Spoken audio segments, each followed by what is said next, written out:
Hey guys, so welcome back to Real Talk. Today I just want to talk about 3 must-have interview questions. I think they're probably more like must-consider interview questions, but basically there is no wrong answer to these types of questions. And also the answer to these questions is not something I could teach an individual. I think those are the most powerful questions in an interview because you have 30 minutes to an hour to get to know that candidate. That's not very long. So let's make these questions meaningful. So the first one is actually not a question, it's more like a task. 3 days or 3 to 7 days before the interview, just email the candidate and ask them to prepare a 10-minute max presentation to share a little bit about them.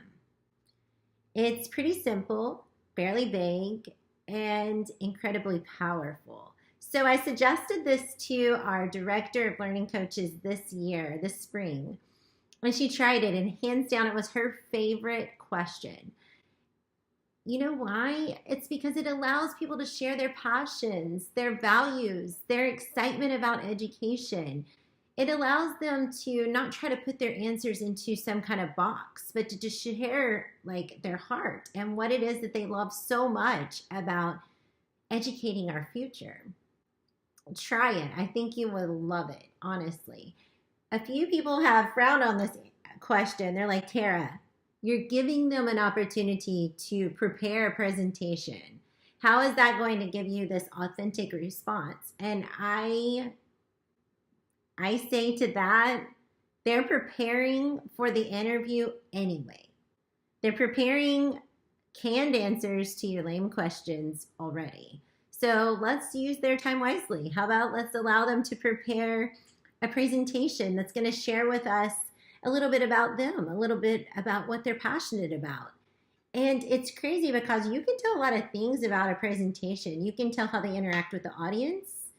You can tell if they're sincere about what they're saying, or did they just rehearse it? They're just like reading it from a script. I just think there's so much to gain from this 10-minute presentation. And also, I think the questions that follow the 10-minute presentation can totally be personalized. I mean, once you learn so much about a candidate, you can tailor the rest of your questions to be more like a conversation, more like a collaboration. So hopefully you'll try that one. The second question is more of a question I like to ask when I am the candidate and I'm being interviewed. I like to ask the committee, what is it that you love so much about your job? It's pretty simple, but if they hesitate, that's a red flag to me. I want to know, like, can you think of something and tell me what is it that you love so much about working for this institution, this district, this building, this team? It's one of my favorite questions to ask, and I love it when everyone on the committee answers it. So I try to make sure if I only get one question to ask, that's the one I ask. It tells you a lot about the culture, too, of the system that you're moving into. And the last question, I haven't had a chance to ask this one yet, but I really, really want to. I thought of it after our interviews this spring, but it is if you were to brand your, you can fill in the blank, teaching practice, leadership style, teaching style, building culture, district culture, whatever it is you fill in the blank there. If you were to brand your blank with an icon or emoji, what would it be and why? I just think that's a cool question. And, you know, everyone's branding themselves. They're branding their school district. They're branding their school. They're branding their book that they're writing.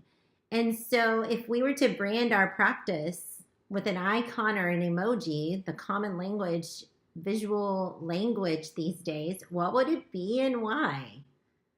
If you guys try any of these questions, I would love to hear your responses. I love the last one. I haven't gotten to use it yet, but I promise I will in the next year, and I'll let you know how that goes. So that's it. That's my must-have 3 questions for interviews. Thank you for joining, and thanks for listening. I always appreciate having comments and hearing your responses.